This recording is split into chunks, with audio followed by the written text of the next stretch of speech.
சிவமூர்த்தங்கள் 64 பிச்சாடனர் மூர்த்தம் வசீகரம் மிக்கது, ஆகர்ஷம் மிக்கது என்பது பக்தர்களின் கருத்து.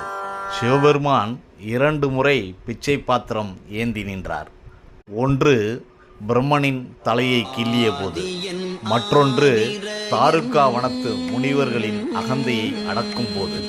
இதில் இரண்டாவதே பிச்சாடன மூர்த்தமாக கொல்லப்படுகிறது.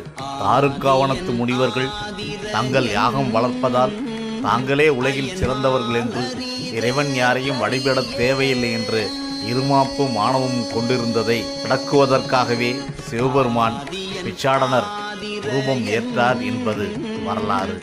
அவரது பிச்சை பாத்திரத்தில் ஆணவத்தை, கண்மத்தை, அகங்காரத்தை போட்டுவிட்டால் அவரது அருளையும் அன்பையும் பெறலாம். அப்படித்தான் தாருக்காவனத்து முனிவர்கள் உய்வு பெற்றார்கள்.